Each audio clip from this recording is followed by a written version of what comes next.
Reporting on your neighbors is something you would expect from a socialist government, right? A communist government, a fascist government, any form of socialist government. Now, Facebook is doing exactly that, and it's going to interfere with our lives. Facebook has now confirmed what it's calling a test of its "Do you know an extremist" prompt.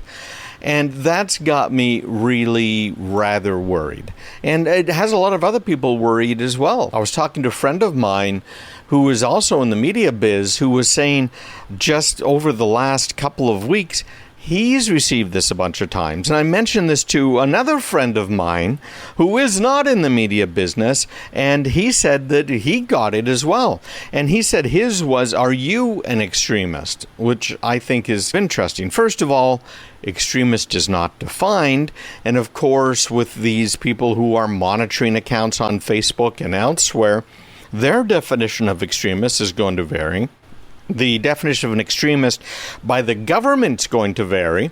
Political parties is going to vary. And we're talking about this anti-extremist prompt, not just asking you if you are an extremist, like my friend said he got, but it's asking if you know someone else who is an extremist or who may become an extremist. That is absolutely amazing to me. Amazing. It's bad enough that the government has picked winners.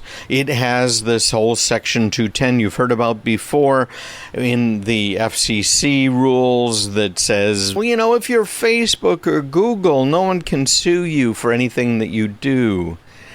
That is absolutely insane as far as I'm concerned. But there will be lawsuits on this. They've already been filed. Why would Facebook block thought that it didn't think was appropriate? The whole idea behind the First Amendment isn't just that it applies to the federal government. It is a code of conduct for all of us. It's a code of conduct for these massive multimedia platforms. We should be allowing all kinds of speech. And we should not allow people to hide, because what they've done now is they've moved to other platforms that don't do this kind of monitoring, and they are carrying on their speech. If someone comes out and says something that is racist, that is violent, that is threatening to commit a crime, we know about it. If it's out there in the open, we all have the crazy neighbor that everybody in the neighborhood knows about because they are out and they're saying it. Facebook's starting to block it. We're just not going to know. And then what do they do? If you report someone who is saying some things that you think might be extreme, things like you should check voter ID at the voting booth, there are people that think that's extreme, and they report you. What's likely to happen? We know already that one of the things that many people have been doing online is reporting people they don't like as someone who is posting things that are violent or extreme and getting their stuff blocked and demonetized in some cases, but just plain old blocked. It's a great little tool for people to shut up other people. Just shut them down, shut them up. They can't say it anymore just because they disagree with the content. That's already in place. Now, what's going to happen if someone is reported as being an extremist or on the road to extremism? What liability is there on Facebook's side? What liability is there with, for instance, the FBI or local law enforcement? There are obvious things that should be reported to law enforcement. If someone's saying they're going to harm themselves or harm someone else, then we need to have a closer look at that. If you actually have the belief that they will and can do that. I was a mandated reporter for 10 years because I was in emergency medical services. If I thought someone was trying to commit harm to themselves or someone else, I was mandated to report. But I have to think that. I can't just use the reporting tools as a way to shut up my political opponents. So someone reports another person as being an extremist to Facebook. Facebook then sends it to who? Are they going to send it to the FBI? What's the FBI going to do? Well, the FBI is mandated to report again, in their reports and investigate. So what are they going to do for the investigation? It needs to rise to a level that the FBI thinks that this might be an illegal activity so that they can investigate it. They can hopefully stop something before it happens, something violent, something nasty. But what does the investigation take? I'm taking you all the way down the road here. The investigation is going to include them having a look at what you said, looking at the people who are within your social network. So who do you talk to? Who do you follow? Who follows you? They may start looking at your phone. Who are you calling? What SMS messages are you receiving? Where are you hanging out? Where's your phone going every day? Who goes to that bar that you like to hang out at? Oh my goodness, you went to a gun range. Who's at that gun range? And so very quickly, the investigation is all of a sudden roping everybody in, all of your family members, all of your closest friends, anybody that might have liked something that you had said recently, even though it might not have been extremist. And so now by having Facebook looking for extremists and people who might be on the road to extremism and counting on you to report them, they have opened up a can of worms. Huge can of worms. And remember, too, with the FBI and with others, including the NSA and the CIA, they have this multi-hop rule. I think it's 3 hops now. So if they suspect you of something, and what is suspect you? Is it the fact that someone reported you as being an extremist just because they disagree with you politically? They disagree with your religion? Is that enough for them to suspect it? So now they can monitor not just your stuff, but anyone that has talked to you or liked you, and anyone that has talked to them. Or it doesn't take long. Think of that whole Kevin Bacon thing, right? Everybody in Hollywood's within 5 degrees of Kevin Bacon. In fact, I think everybody in the United States is within 5 degrees of Kevin Bacon. In other words, they can hop through up to 5 people and connect to anyone in the country. That is absolutely huge. Absolutely huge. Now, according to The Verge, Facebook is doing this in response to the Christchurch Call for Action campaign. Christchurch, you might remember, in New Zealand, and there was an atrocity that was committed there. These hate and dangerous organizations, that's what they're up to. They're trying to stop all of this. And it goes back to March in 2019, I think it was, this attack in Christchurch, New Zealand. Obviously a terrible thing. People knew about this person and their radical approaches. The police have been informed, but nothing happened. So now we want even more monitoring to go on. At least Facebook does. This is really a problem. There's all kinds of bad behavior online. We hide behind our supposed anonymity. Look at the terrible things some people say online. About you name it, right? Different people, kids in high school, other people in other walks of life. It is terrible. So Facebook has this support page titled, "What Can I Do to Prevent Radicalization?" Radicalization. There we go. I knew I could say it. It's a really good question, isn't it? They've got links on that page to Life After Hate's Exit USA program, which Facebook says help people find a way out of hate and violence. I'm all great with that. I think that's a good thing. It's not a bad thing. But now having them report people that someone in their non-infinite wisdom decides might be hate speech or might be on a road to extremism. Because remember, anybody that voted for Donald Trump is considered to be someone who's on the road to extremism or is an extremist for voting for him. The worst president ever. How many times have you heard that sort of thing? It has happened all of the time. And so we've got to be very careful about these open reporting things that are online. We have to be careful about reporting other people. It brings to mind 2 things. One is 2 TV shows. One is one that Apple produced. And you can watch, and it's all about this guy, a reporter, a news anchor, and he was supposedly sexually harassing someone. And yeah, he was to a degree, but the crime and the punishment was just totally out of whack. And one of my wife's favorite shows, it was The Good Wife, and now it's The Good Fight. That's what it is. In season 5, episode 3, it is delving into this in a very big way. What happens when you report someone?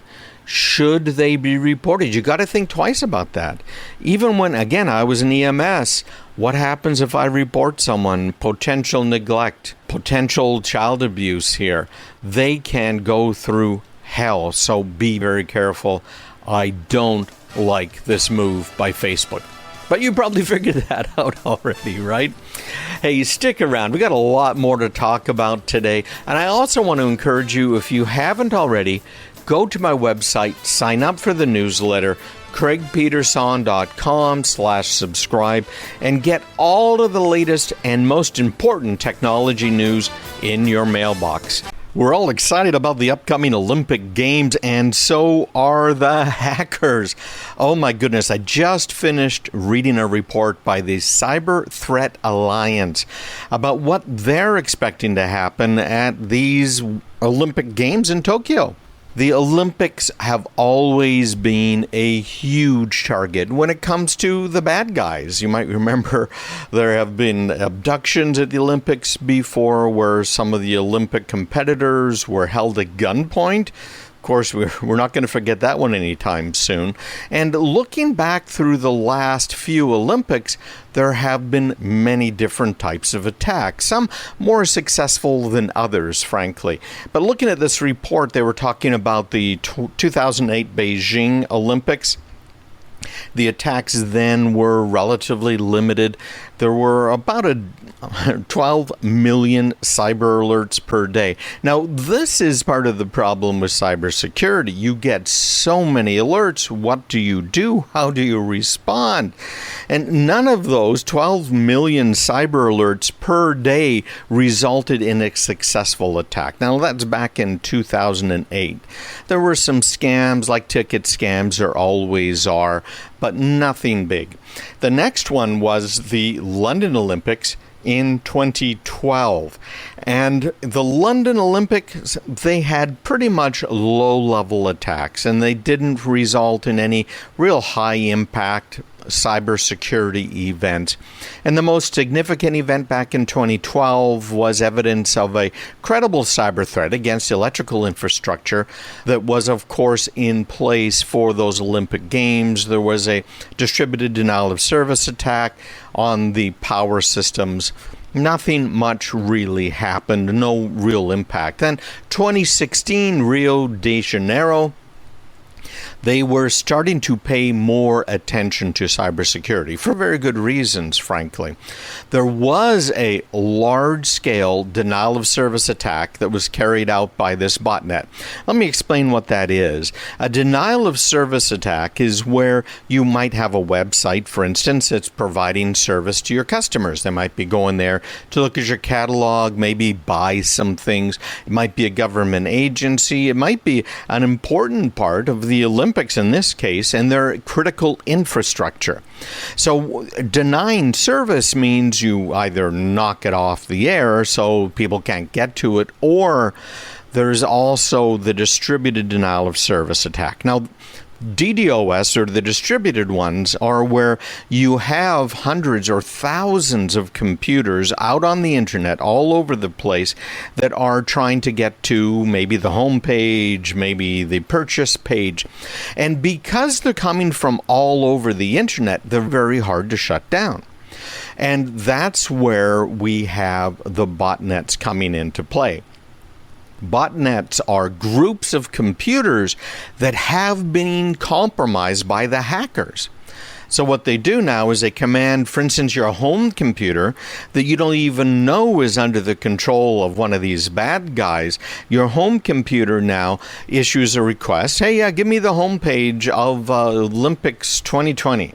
and off it'll go dutifully and try and get the home page. Well, that's all well and good if the load on the server is what they're expecting. You've been to sites, right? You hear something mentioned on the radio, and like CraigPeterson.com. Now, because I mentioned my website, CraigPeterson.com, and there are people listening, some of you guys are going to go to my website. Now, the normal traffic of having dozens of you people go to my website is not going to bring the site down. However, here's the other side of this.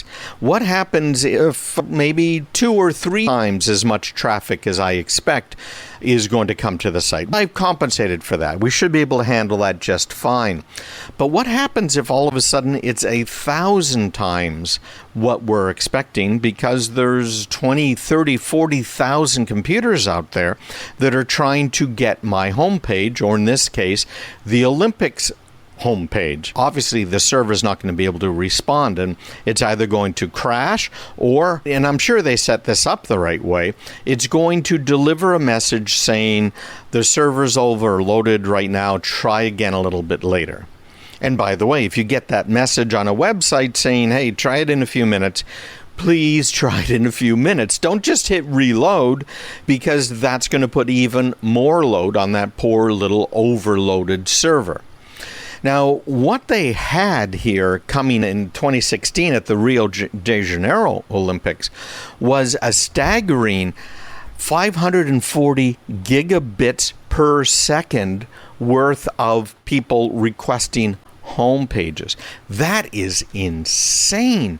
That is a lot of bandwidth. And the fact that they apparently had that much bandwidth available coming in is also amazing. But also remember, people are looking at videos. They might have signed up to get the insider scoop, have some stuff happening behind the scenes. Now, many of the attacks in 2016 started before the Olympic Games even started. And what they were doing is attacking different parts of the Olympics infrastructure operationally. So it's a problem. It's a very big problem. They survived that whole thing. And by the way, the Brazilian government ended up trying to protect the World Cup back in 2014 as well by spending a whole lot of money and time on this. But remember, even back in 2008, we were talking about 12 million cyber alerts per day. How can you staff up for that? That was back then. We're seeing some of our clients being hit with hundreds of cyber attacks a minute and multiple per second, sometimes 10, 20, 30 per second. It's just incredible what happens. In fact, divide those numbers out. 12 million divided by how many seconds in a day. It just shows you how amazingly huge it is. Now, we have seen times in the past where a country like North Korea, for instance, doesn't like what Sony Pictures is doing. So North Korea then attacks Sony Pictures. And in the case of Sony, they downloaded a bunch of confidential information. They released it. They embarrassed some people. Hardly anybody got fired. It's absolutely amazing. But anyways, what's happening right now is Russia. Think about all of the Russian attacks against our businesses and our critical infrastructure as a country.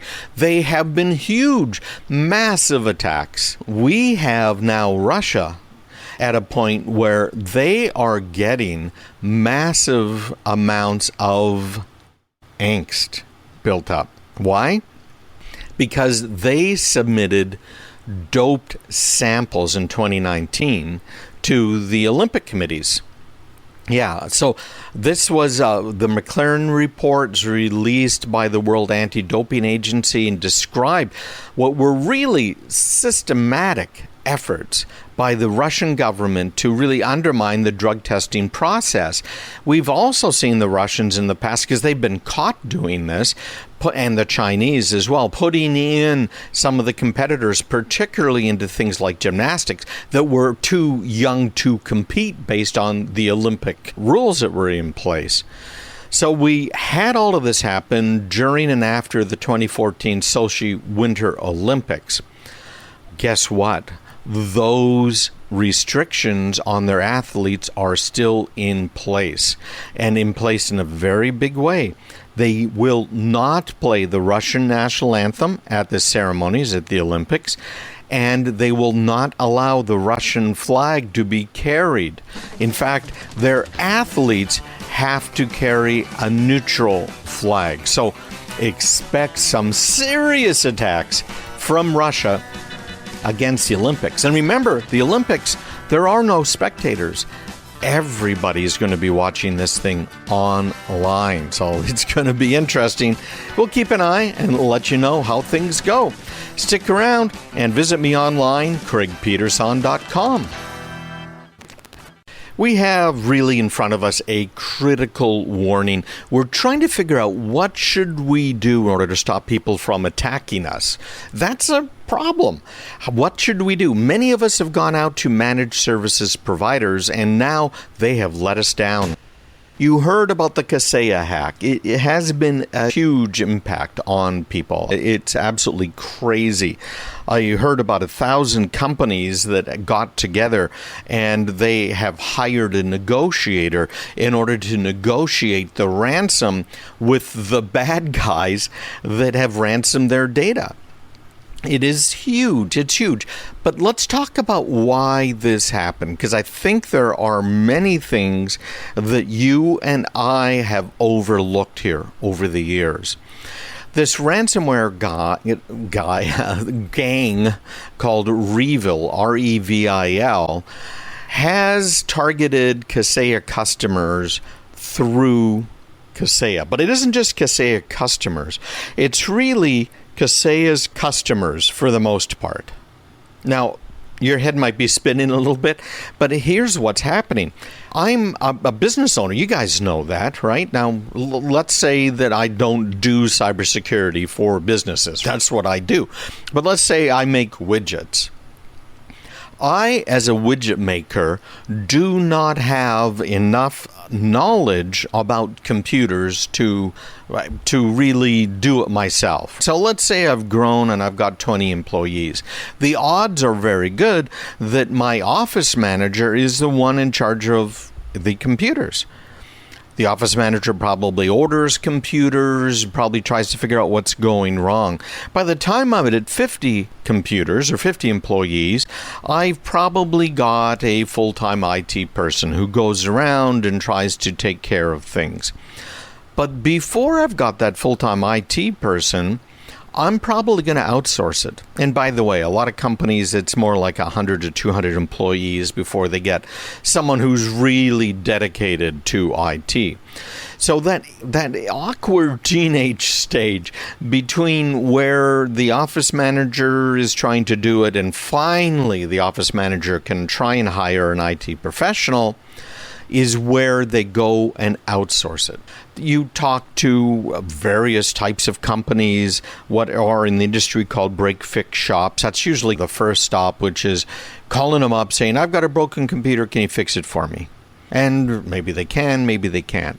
And then a lot of break-fix shops have tried to level out their income so that they have predictable monthly income so that they can hire the right number of people for the number of customers that they have. Although I've got to say most of them are badly overbooked. Now that they've hired those people, this outsourced break-fix shop, they come in and say, okay, here's what we can do. For X amount per month per computer or employee, we will take care of those computers for you. One of the things that they'll promise to do is that they will take care of your cybersecurity for you. Now, cybersecurity is frankly a specialty. It is not something that everybody can do, because even if you're using some of the best stuff in the world, like what we do, we have Cisco hardware, we have Cisco software that we run, advanced malware protection. So that's the best, the top of the line. Most smaller businesses aren't going to want to pay for it, even though they might be able to afford it. Push those people out right now, because we're talking about you, we're talking about a smaller business. So what does that outsourced IT provider do for you? They might change their name and call themselves a managed services provider, and that's all well and good, but they need help as well. So I'm making widgets. I have this break-fix shop that came in and fixed my computers a few times, and now they're handling my cybersecurity. Isn't that well and good? It's wonderful. So now they're handling supposedly my cybersecurity, but they know they can't do it themselves, and it would be too expensive to do it because they went cheap. You bought the least expensive option or close to the least expensive option. So, and by the way, cheap in this case means that it's under $150 per person / workstation per month. That's what it costs to get this stuff done. So you might be paying $25 or maybe even $50. They can't do it for that. So what do? They go to a company like Kaseya. Now, they also have some others. They have what are called RMMs that keep track of some basic stuff for you. But they go to Kaseya and say, okay, Kaseya, we want you to monitor the computers, keep them up to date, etc. for us. Now, did I, the widget manufacturer, go ahead and hire Kaseya to take care of stuff? Did Kaseya even do it themselves, or did they outsource it? Do I even know that Kaseya exists? Because it's really Kaseya that is managing my computers, that has a software that's doing the upgrades on my computers, etc. This is a real problem because the widget maker, no, I didn't hire Kaseya. I didn't even know they existed. I trusted my local guy. Your local guy is not taking care of your cybersecurity, almost completely guaranteed. There's very few companies like mine out there that we actually do it ourselves because we have looked at Kaseya. We've looked at all of these platforms, and every last one of them has had major problems. So here comes Kaseya with over 100,000 customers that gets hacked and distributes the hack to all of its customers that are running some of these on-premise devices that are trying to manage the networks for not Kaseya's clients, but for Kaseya's clients. Okay, do you see how this is a level of indirection? You see how this is going to affect you? This is a huge problem. And Kaseya, not only have we warned some of these companies like Kaseya about major design flaws in their software, but Kaseya's own engineers, apparently about 3 years ago, warned Kaseya about major design flaws in the software that they were using. So they knew about this. They were warned months, if not years in advance about it.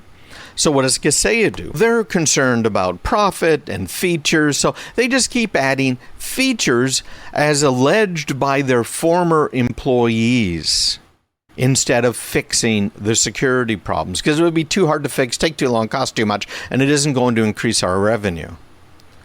Are you sitting down? Can you believe this is one of the major operators out there, that is behind your managed services provider and your break-fix shop? That's who's doing it out there. So there are probably far more than this 1,000 Kaseya clients that have gathered together to try and negotiate the ransom.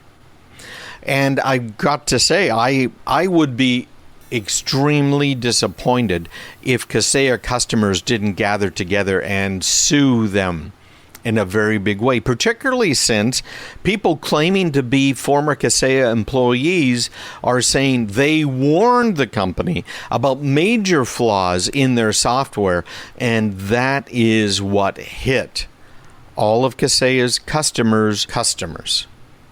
This is incredible here. This is a much different style of relationship that companies have typically. Right? Yeah, okay. Law firms, they'll outsource stuff, right? So let's say there's some maritime law. They'll go to a maritime law firm, they'll outsource it. So yeah, there are some models where this is done, but this is done routinely in the cybersecurity space. It's not something we do. We stuck our toes into that pond, and we didn't like it. We didn't want our customers to be hurt by this sort of thing. But anyways, there you have it. Okay? There you have it. All about profit and not about you. And by the way, it's also about how much you're willing to pay.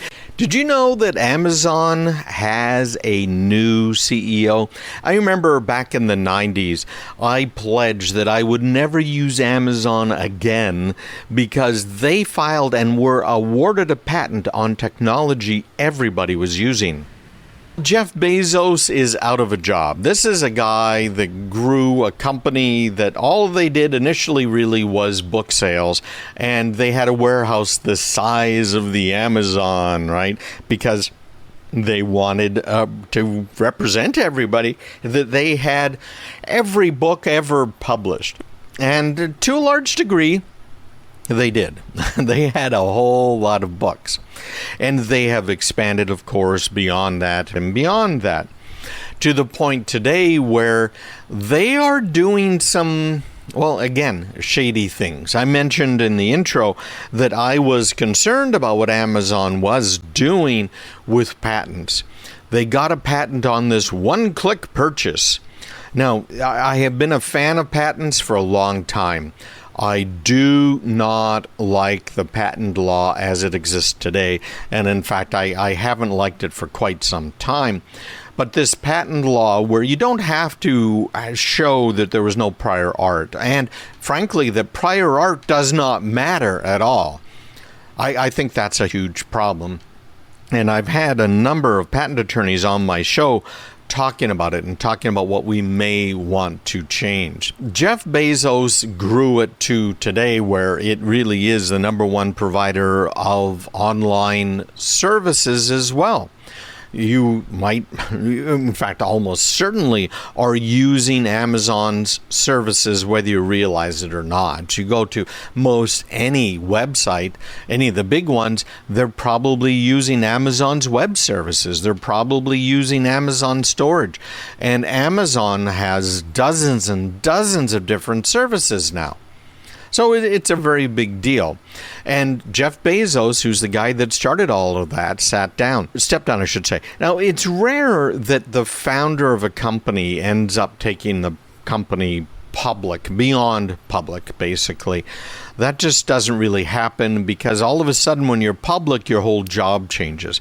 And no longer can you make a decision, a snap decision about something and then go ahead and do it. You've got to be very careful about what you do, when you do it, how you do it. You have to announce it and everything. But just an amazing man being able to take it all of that way. And by the way, have the largest settlement, a divorce settlement in history with his ex-wife. It's amazing. But he is still the world's richest human. Now, he has this company called Blue Origin, which is his rocket company. He's got the Bezos Earth Fund, and he's still chairman of Amazon's board, so he's not going anywhere. However, we've got this new guy, Andy Jassy, who has stepped in as the CEO of Amazon. He was the head of Amazon's online services, which is absolutely huge. It's their most profitable arm by far. So he's taking this whole thing over when Amazon, frankly, is in a lot of trouble. Now, there are basics of, hey, the money that they're making, their profits and everything, that's all well and good. But there's ongoing antitrust investigations. There's battle with labor. We're talking about, of course, big labor here, the unions. There's increased competition in the cloud space. Just look at what happened with the U.S. military and their, I think it was at least $1 billion, I can't remember the exact number, cloud contract because Amazon was battling Microsoft Azure and it was awarded, and then just a couple of weeks ago it was pulled back again. They're also seeing increased competition in their online services from Google. And I use some of those Google services. In fact, if you go to craigpeterson.com, it's actually right now using some of those Google services. So they are really getting nailed from a whole bunch of different directions. And this guy, Jassy, has worked there since 97. But he may be the perfect person to guide Amazon through. Really, now we're talking about the middle-aged. That's the time when you're supposed to buy your convertible, buy your motorcycle, etc. The middle-aged years. And in this case, there's some problems. So here's a quote I want to read from this Yahoo article. It's actually, I think, Yahoo Finance. This Yahoo article, and it's from Harvard Business School, because we've got regulators who are circling. And this may be the main reason Jeff stepped down. I don't know. But, quote, you may want somebody who has the confidence of the chairman and the board. You want somebody who understands the strategy and was part of it and knows where the bodies are buried and the mistakes that have been made and how to move forward. This is from Harvard Business School professor of business administration, Rosabeth Moss Cantor. And I think she's right there. Absolutely, because this road ahead for him is going to be tough. But the fact that he ran their most profitable division tells you something. It tells you a lot. And he might be the exact right guy to be able to do that. Amazon's now got a market capitalization of about $2 trillion, which is huge. And it's certainly enough to get some of these regulators paying a lot of attention to what's going on. We've got the Washington, D.C. Attorney General who has accused them of violating the District of Columbia's Antitrust Act. And that has to do with forbidding third-party resellers from offering cheaper rates for their products on competing sites. Because remember what Amazon's doing. About half or more, in fact, I think now, of their products are not actually sold by Amazon. They're certainly not Amazon products. They are products from resellers who are just selling on Amazon. They're using Amazon as their platform. And that way, Amazon will manage the inventory, it'll warehouse it, it'll ship it out, it'll handle the returns. And what Amazon is doing is charging these sellers for the space in their warehouses, which is perfectly legitimate, and taking a percentage of the deals. So are there other websites that might give these sellers or resellers of stuff they're importing from China or wherever? Might there be other sites that give them better deals? Well, you bet there are sites out there. So that's why she's suing them. Federal regulators look like they might be coming in as well. The Federal Trade Commission's newly appointed chairman, she's a fierce critic of the Amazon way of doing business, and she made herself a name by publishing an article for Yale's law journal titled Amazon's Antitrust Paradox. So before she was even appointed to the Federal Trade Commission, she was already calling for changes in the current antitrust regulatory framework, and that might be why the Biden administration has appointed her. But there's 6 antitrust bills that are targeting big tech right now that are working their way through the House of Representatives. And we've talked about some of those already. And I do not like these huge tech companies that are making crazy profits and using those profits to keep other people out. And Amazon's one of the largest employers in the country. And after years of complaints from some warehouse workers, we've got the labor unions now in the mix trying to take action.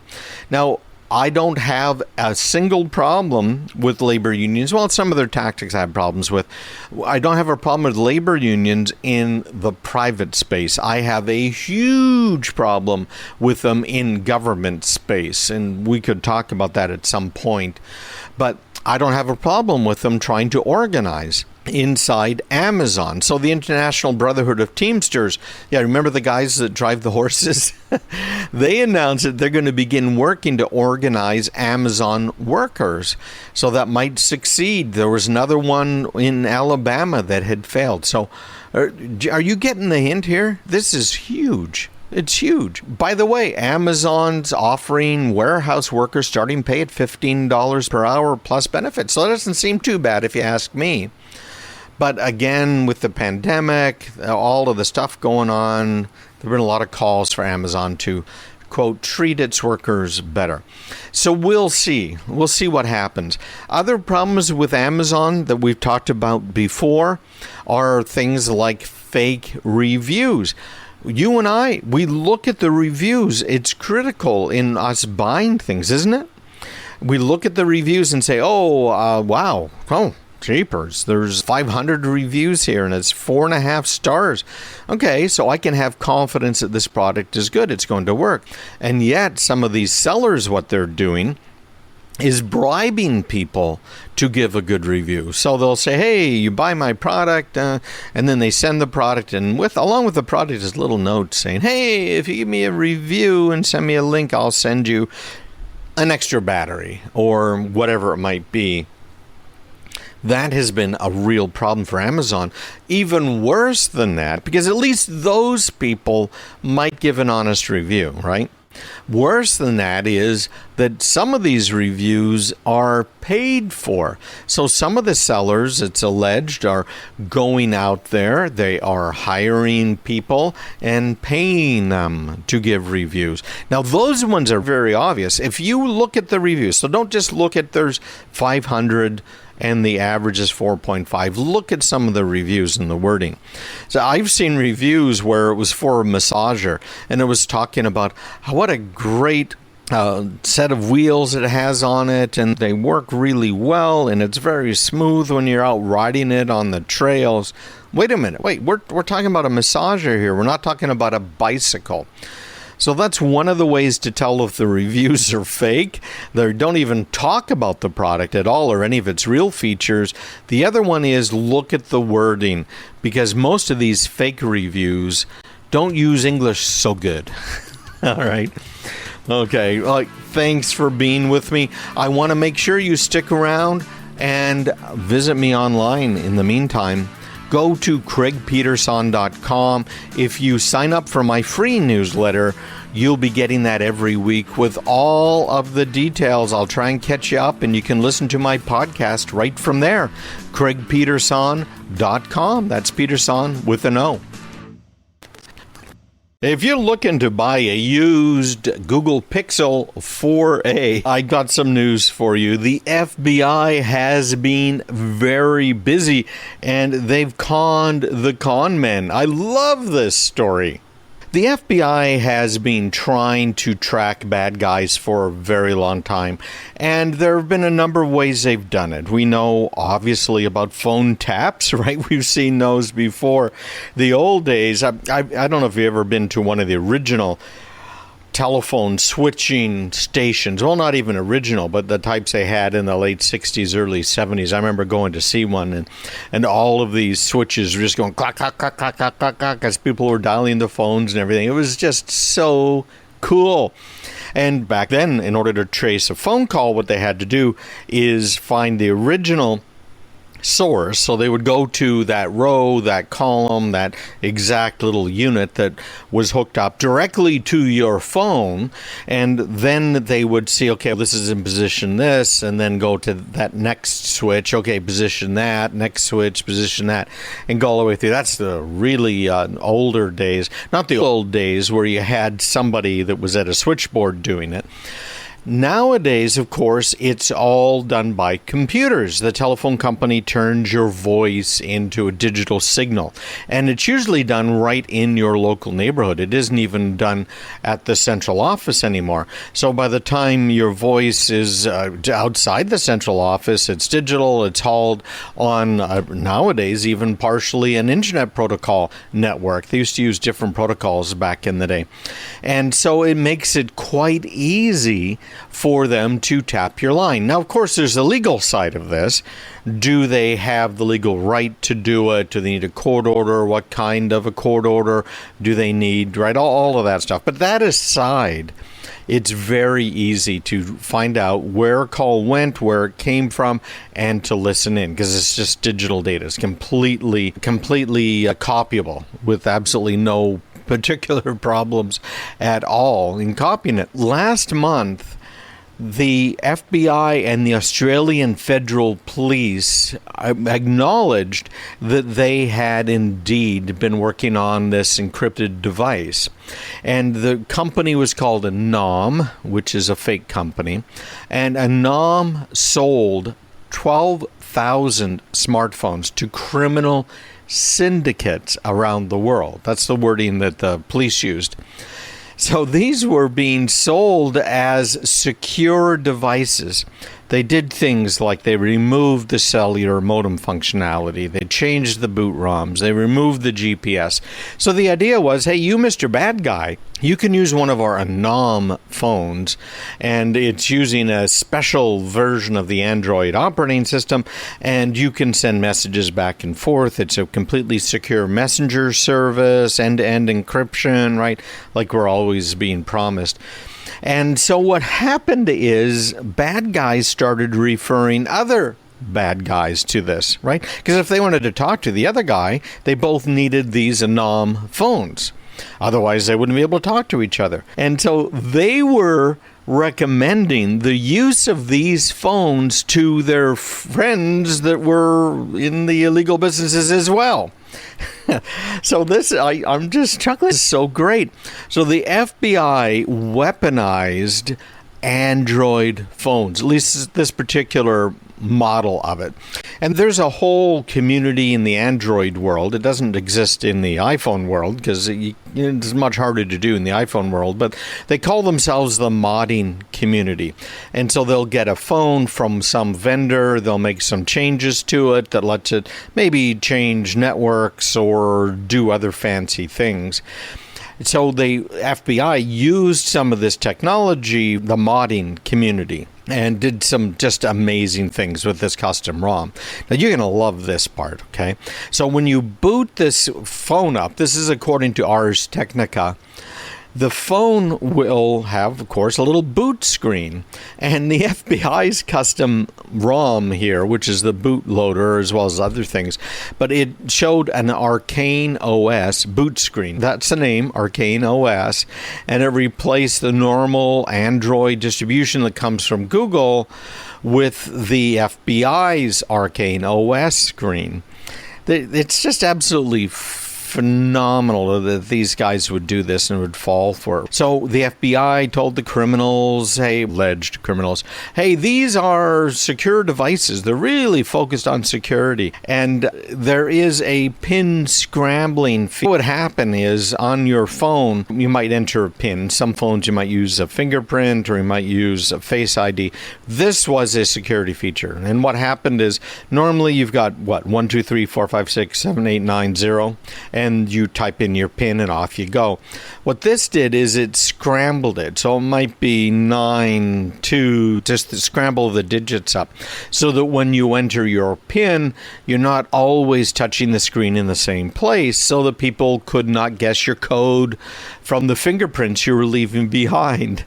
Now, this is also interesting. This is a great way to do it if you're doing it for real, having an anonymous phone. They had 2 different interfaces on the phone, and a different one would pop up depending on which PIN you typed into the lock screen. So the first PIN would show a bunch of non-functional apps that are pretty popular in the App Store, like Tinder, Instagram, Facebook, Netflix, Candy Crush games. So if somebody is checking out your phone, forcing you to unlock it, they're not going to find much. And by the way, none of those things work. But I would have, if I had designed it, I would have made them so that they would work. So you can fool someone that's trying to rob you and steal your phone. The second PIN that you could enter in, so you chose your PINs, but it was supposed to be the secure section of the phone. So it had a clock, a calculator, and the settings button. But the calculator app actually opened a login screen to Anom as an anonymous. And that, again, the bad guys were told, oh, that's a secure encrypted way to chat. This is just amazing. So they would use that. So they go into the calculator app and now allowed them to chat with their friends. But what they did not realize is it was actually sending all of the messages also unencrypted to the FBI. Okay, absolutely amazing. So now some of these bad guys are selling their phones online. Right, remember I warned you at the very beginning, if you're going to buy a Pixel 4a, you want to listen to this first, because the bad guys are selling their phones online. And so a number of people have been trying to figure it out, some posts on Reddit and elsewhere. You guys know how to deal with this arcane OS? How can I reset this? What should I do? Okay, a lot of confused people. How do I fix this thing? You're not going to be able to fix it, okay? By the way, this thing I think is really cool, because the guy who he bought it, legit guy, bought it used. He said the installed operating system is Arcane OS 10. The system updater says that Arcane OS 11 is available for download, but I don't want to do it in case it makes something even harder to fix. So maybe the FBI is better at sending out updates and fixes than most of the Google Android vendors that are out there. I'm just laughing all the way through here. So there are some things that a tech-savvy user should know. So I want you guys to pay attention to this, particularly if you're using an Android device. So the first thing is, when you start up a newer Android phone, one that's been made in the last few years, the first thing that happens is that Google runs something called verified boot. And that makes sure the operating system has not been modified. So the operating system from the manufacturer of the device will be signed using a cryptographically secured. What was happening here is these devices were failing verified boot, of course, because FBI had modified the boot ROMs.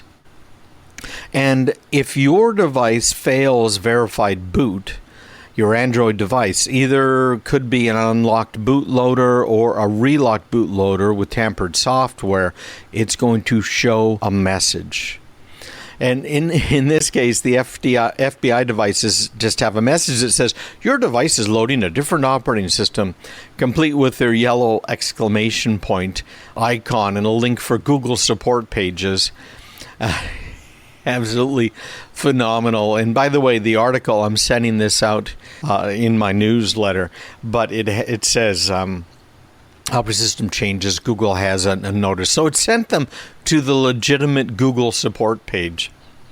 So there you go. There's a really good little piece of advice, right? Now, the FBI changed a lot of the Android operating systems, stripped out a whole bunch of Android settings that might have revealed something about the fact that it really was a spy device. System settings for app storage and accounts have been removed. So pay attention, right? If your machine boots up and complains about the bootloader, you got a problem. And it isn't just Android. Obviously, Apple will do that. The newer versions of Windows are starting to do that as well with TPMs. And Windows 11 is really going to bring a lot of that to the forefront. Hey, you're listening to Craig Peterson, and you can find me online, craigpeterson.com. Check it out. And stick around. Work from home is a very big deal, especially for a couple of segments of our society. And I want to talk a little bit about that now. As employees are returning to work, should they be returning to the office? There is a great article here this last week in Forbes magazine by Dana Brownlee, and it was one of their editors' picks. And it was picked, I think, for a very good reason. And that is, so many of us have been working from home. And for many of us, it's been a godsend. I've worked from home now for over 20 years. And for me, it's been a godsend because my priority was helping to raise our 8 children. It's hard to do that, and it's hard to homeschool them if you are not at home. So that's what I had done, and I was very privileged to be able to do that. And our kids have all turned out amazingly. Many people are caregivers, and it isn't necessarily just of kids, but right now I'm looking at a survey that was conducted. It's called the Prudential May 2021 Pulse of the American Worker Survey, and they're showing of the 2,000 respondents that 38% identified themselves as caregivers, with nearly 40% of those providing care for school-age children. When you are starting to look at benefit packages, it is important for many families to be able to have some form of child care. And what has snuck in because of the lockdown is that many of us actually can work from home. Many of us have been more productive at home. And then on top of it all, we can take care of our family. So let's look at the stats. We told you about school-age children. That's about 40%. 32% are taking care of young children. And this is of the 40% of all workers. Okay, so this is a lot of people. 30% are caring for someone with a disability, some sort of a health issue, and 23% are taking care of an older adult. That's 40% of the workforce. That is a lot of people. A lot of people. 38% is the exact number. So many of these caregivers are returning to really a traditional work environment where they're going to the office. But they have very unique needs, and I think every last one of us have to consider that and have to look at it and figure out how can we make things work. And when we look at the numbers, again, for the caregivers, 45% say that they've considered leaving the workforce entirely due to personal demands. And 53% are saying that they would retrain for a career in a different field or industry if they had the opportunity. We have some of our best people out there that are taking care of our kids, of our loved ones, or of our parents. And again, look at my situation here where I was at home helping to take care of our kids along with my wife. Neither one of us could have carried on a regular job and homeschooled the 8 kids. Neither one of us could have done that. What kind of talent might we be losing by squeezing these people out of our workforce, particularly when we've now proven that most businesses can allow their workers to work from home? Now, they found in the survey that there were 3 primary types of support caregivers.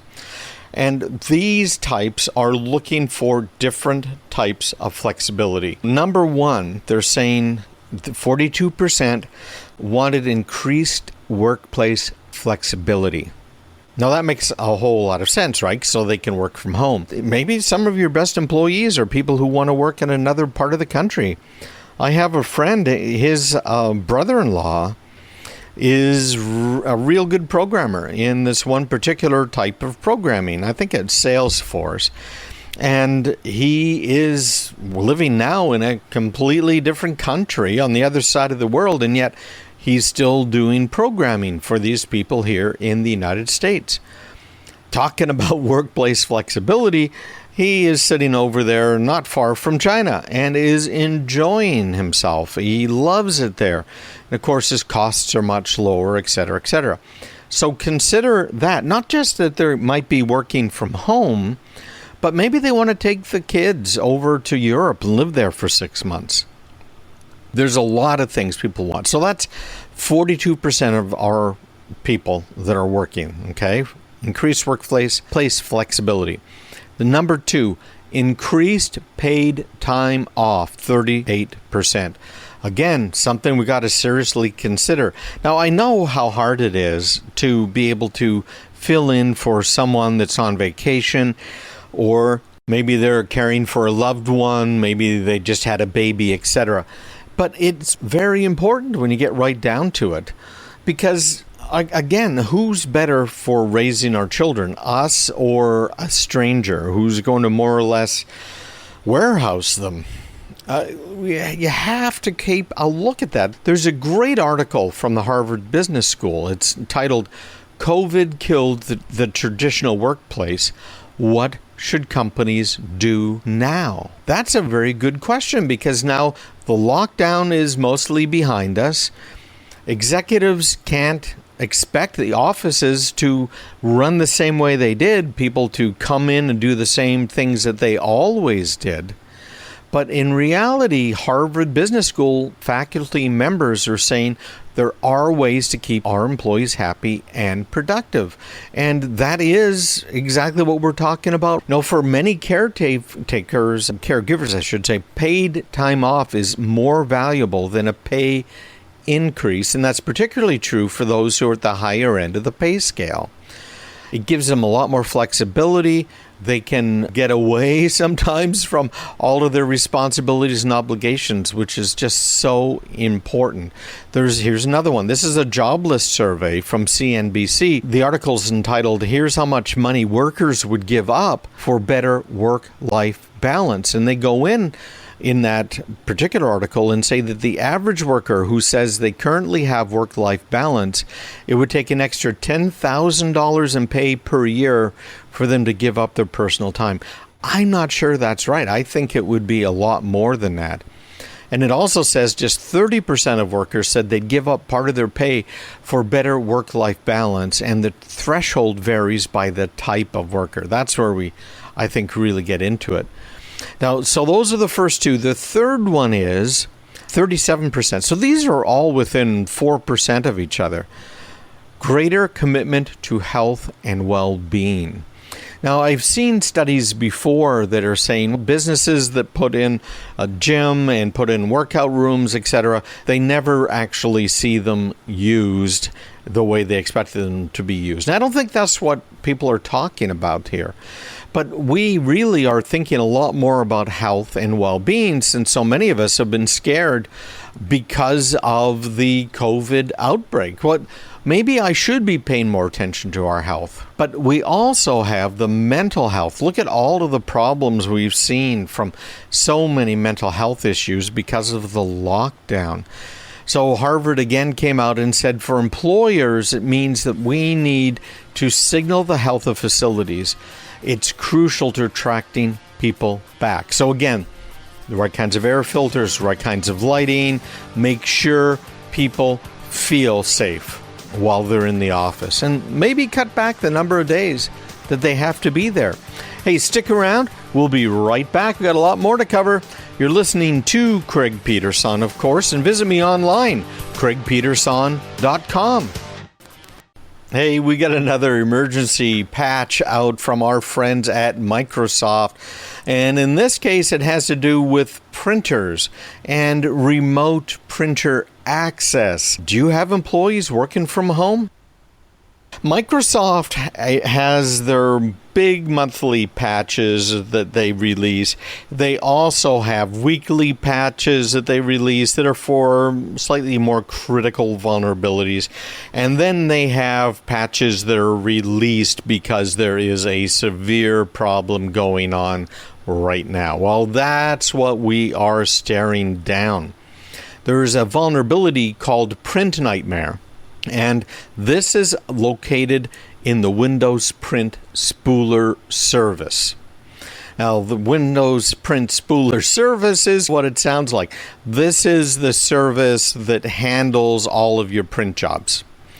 So if you are using this service, turns out there's a serious bug, and Microsoft tried to patch it once and failed, and they've got another patch out right now. Seems to be working, but organizations are really urged to deploy these patches as soon as possible or disable inbound remote printing until they can be applied.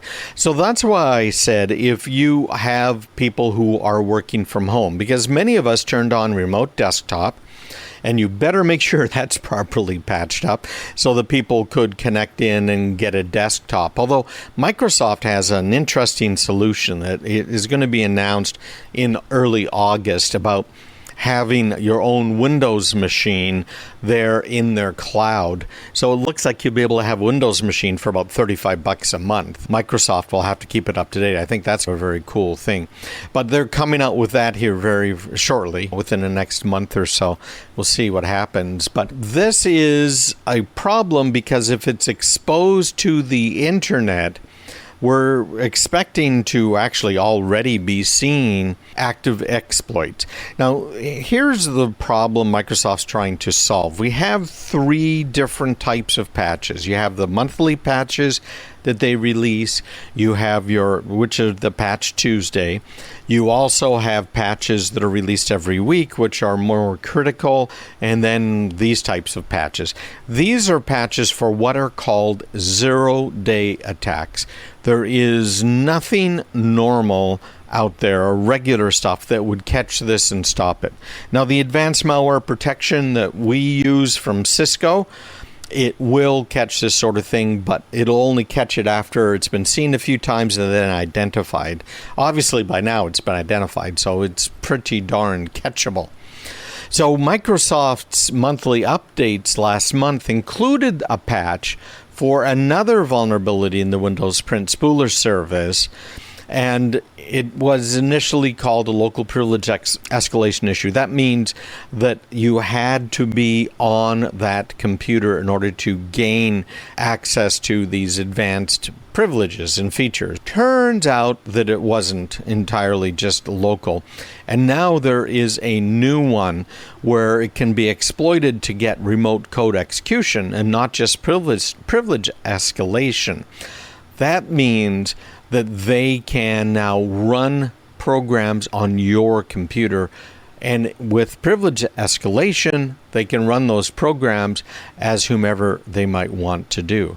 So this is pretty big. Black Hat USA conference coming right up, and they are going to be hosting one of their talks called Diving into Spooler, and what they did to discover these local and remote vulnerabilities in the Windows Print Spooler. It's definitely a problem. There is a proof of concept exploit out there, and that means that the bad guys are not too long from coming out with their own. So there you go again. Patch it up, close remote access, at least for the time being, to your Print Spooler, because it could be a very big deal. Another thing you could do is disable the Print Spooler service. You can just use stop service -name spooler -force, and that'll just pop it right on down, okay? And then, by the way, in case your machine reboots, you probably want to do a set service -name spooler -startup type disabled in order to make sure it doesn't restart. But there's a lot to worry about right now. A whole lot, frankly, to worry about right now, because the Russians are coming. Here's another one. This is Chevy Bolt. Now, I have had some major complaints about Tesla and the way Tesla has these door handles that recess in entirely, and how it has happened that during an accident, those door handles don't pop out and people cannot be extracted from cars. And the biggest problem you have in an accident with a car full of batteries is, of course, the high voltage and current that's stored in the batteries, that now when they short out, it starts a toxic fire. Very nasty. Just this week, the National Highway Traffic Safety Administration issued an alert for all 2017 to 2019 Chevy Bolt owners. Now, I know a lot of these Bolt owners are actually government agencies. They're not individuals, but I thought I'd bring it up anyways. There was a fire in a Vermont state representative's car. His name's Timothy Briglin. and his Chevy Bolt decided it was going to catch on fire. Now, there was a recall by GM of these Chevy Volts that had this problem, and apparently it doesn't entirely fix it. They are still plaguing GM. And man, in this particular case, this rep, of course, in Vermont, being a, I don't know, leftist, I have to assume, but a fan of electric cars, his car sat there burning, which is pretty bad, ironic. But this happened, when was this? Oh, it looks like this happened just a couple of weeks ago. He's the state chairman in Vermont of the House Committee on Energy and Technology. He's been supporting electric vehicles. He's co-sponsored bills relating to electric and plug-in. So now his 2019 Chevy Bolt, of course, caught on fire. And there are others out there, 68,000 cars. All right. So 2 phases to the recall. First phase is a temporary solution. The second one is a more permanent one. Apparently, this has to do with the batteries spontaneously catching fire. So this isn't something that's related to a car accident. It's a spontaneous combustion problem. That's not too good. It's a defect in the LG Chem battery packs that are in these cars. So here you go. If you drive to work every day and you charge your Chevy Bolt every night, the United States federal government is telling you to stop doing that. Yes, if you have a Chevy Bolt, they're advising you to not charge it at night. I'm not sure when you're going to charge it, because the idea is you charge it at night, you drive it in the day, right? So they're saying, if you can't do that, if you have to charge it at night, make sure you park the car away from any structures, and definitely do not park your Chevy Volt that might be part of this recall inside a garage. How's that for bad? The original recall, by the way, came out in November 2020 for a potential fire hazard in the high voltage battery pack. The cells could possibly heat up and ignite internally. Yeah, and if that fire spreads to the rest of the car and spreads to the building it's parked in or nearby building, guess what? Yeah. So keep an eye out. If you have a Chevy Bolt, this is the type of problem we're going to face as we start more and more to move into the electric vehicle realm. Yeah, eventually it'll all get worked out, but it isn't perfect today. Hey, visit me online, craigpeterson.com, and keep up with the latest in what you have to do with technology. We talked earlier about Amazon and how much trouble they're in right now.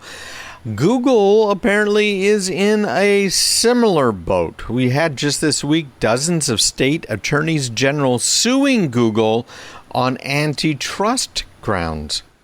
You can reach me online, just me, M-E, at craigpeterson.com, or what most people do is they just hit reply to my newsletter. Hopefully you're on my newsletter, right? That it goes out every week. If you're on that newsletter, you can just hit reply and ask me questions, any questions you want. I'm more than glad to answer them. I know most of you guys, you're not business people. I am still glad to answer your questions for you, keep you on the right track. The whole idea here is to keep you guys safer.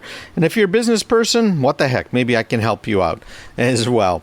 Well, here is a problem, and it's a very big problem. We have these absolutely huge companies that are using their market position in order to really control the entire market. Now, it's a very big problem because you have companies that are sitting on billions of dollars in cash who can and do keep their competition out of the market. Now, one of the ways to keep them out, and I've mentioned this before, Microsoft has done this multiple times, has lost lawsuits about it, particularly over in Europe, but they find somebody who might be a competitor and they basically squeeze them out of the market, even though they're not necessarily even a direct competitor. One of the things Facebook does is they buy companies for 10, 100 times sometimes more than they're actually worth. Would you take $50 million for your company that's worth $50 million? You might not. Would you take $500 million for the company? How about $1 billion? That's where it starts becoming very questionable about what they're doing. One of the things that Google is allegedly doing right now is preemptively squashing competing app stores. When you look at Google and the Google Android ecosystem, who sells the most Android devices out there, right? The high-end devices, the number one seller of Android phones is, of course, Samsung. And Samsung started to put an app store. So you could buy Samsung apps. Now, Apple and Google both charge about the same rates. As a general rule, it's 30% for these bigger companies that they have to pay the App Store. Okay, I'm okay with that.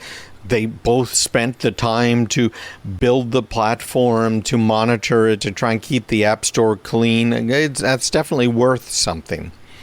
But what if Samsung came along and said, okay, we're only going to charge 10% royalties in our app store, and the apps will run on all of our Samsung Android phones. So it's still using the Google operating system. It's still Android. It will probably run on other than Samsung phones as well. That's the whole nature of Java. But that hasn't happened. And why hasn't it happened? These state attorneys general are saying that what has happened is the Samsung Galaxy Store got squashed by Google so it could maintain its monopoly on Android app distribution. So it says that Google engaged in a bunch of different anti-competitive practices. They offered large app developers profit-sharing agreement in exchange for exclusivity. Okay, I can see that. The Apple iPhone came out, do you remember this? Exclusively on AT&T's network. Is that a problem? They're saying also that Google created unnecessary hurdles for what's called sideloading. So sideloading is where you might go to another app store in order to install something, or maybe it's something that you want to put on yourself. It's not fully approved by the Google Play Store. So that's the basics of what the sideloading is all about. So it's saying that they made that even harder. Okay, from Google's standpoint, do we really want to allow anything to run on our phones? And here's the question. Here's why. Right? What do I do for a living? Cybersecurity.